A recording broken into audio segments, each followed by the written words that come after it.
Alright everyone, I think it's time I made this video, but we gotta talk about the Seattle Seahawks.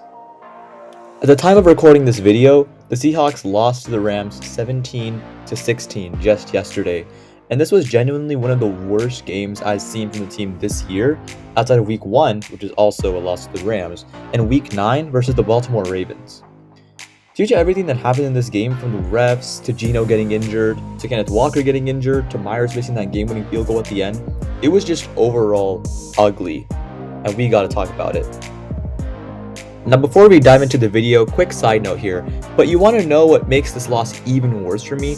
What made the loss and the day worse for me was the fact that India, my home country, lost arguably their biggest cricket match in years in the Cricket World Cup final. They lost as massive favorites in their backyard, and I was already heartbroken after that.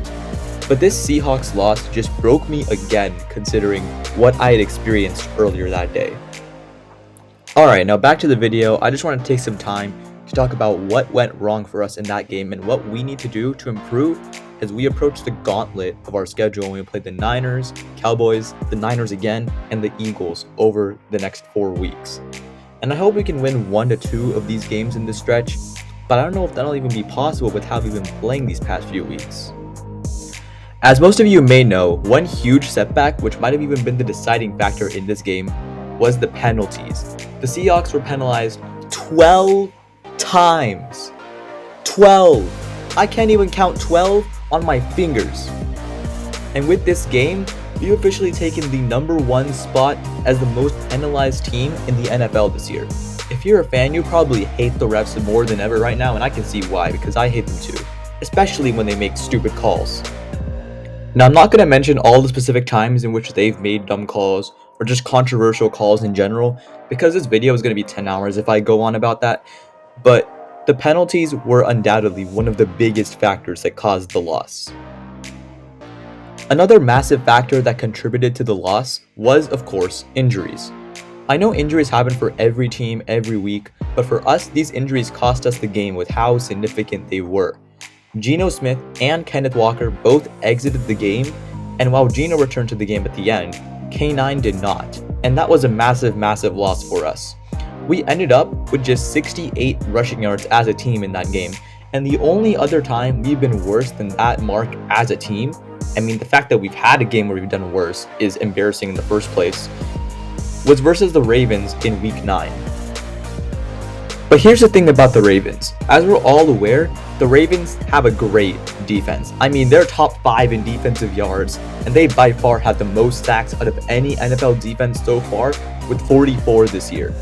The point is, while they have an elite defense, I don't think the Rams have an elite defense. I mean, the Rams, they've gotten 21 sacks this year, and they're 15th in defensive yards. Now, I know that their pass defense is better than their rush defense in terms of statistics so far this year, but the fact that we only had 68 rushing yards against this defense shows that our offense has to step it up if they want to compete with the big dogs in the NFC. And that starts with ensuring players like Kenneth Walker and Geno Smith are healthy. Now, speaking of Geno getting injured was another huge setback because our backup Drew Lock did not look that great. I believe he was the QB for 4 of our drives while Geno was sidelined, and the offense could not do anything as he went 2 for 6, passing for just 3 yards, no touchdowns, and an interception. In other words, that's a 2.8 passer rating.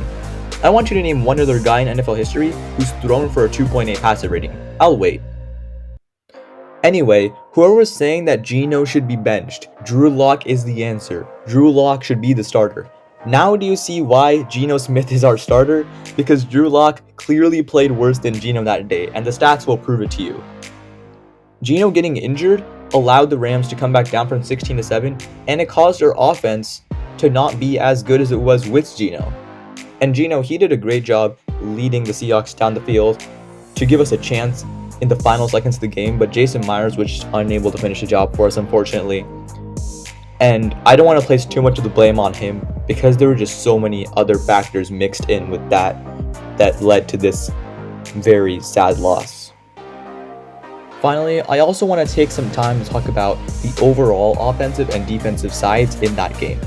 The offense still struggled on 3rd down, but I do feel that we would have won the game if it wasn't for Geno or K9 getting injured.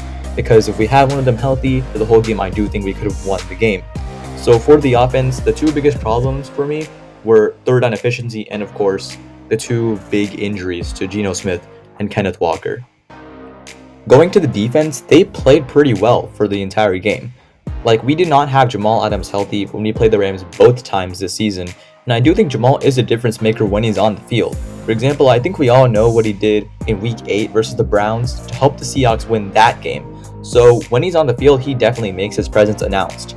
However, the pass rush in this game wasn't all that existent, and while Spoon got a sack near the beginning of the game, we did not get a single sack after that moment. And this meant that Boye Mafe, who's been great all year for us, his 7-game sack streak unfortunately came to an end, which sucks for him because I was hoping he'd break that 11-game record set by Chris Jones of the Kansas City Chiefs. However, compared to when we played the Rams in Week 1, at least it was better this time, so I guess that's a positive. But overall, the rush defense, penalties, and also them cracking under the pressure in the clutch moments of this game, they were definitely the biggest problems as to why our defense might have struggled against the Rams in that game. So yeah, there you have it. That's my analysis on the Seahawks versus Rams Week 11 game.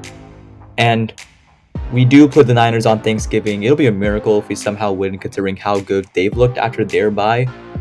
But I guess we'll just wait and see what happens on Thursday, and all we can do is hope that we can pull off an upset, because fortunately for us, football is not a game played on paper. So that's all for now. Make sure you like and subscribe, and I'll see you next time. Go Hawks!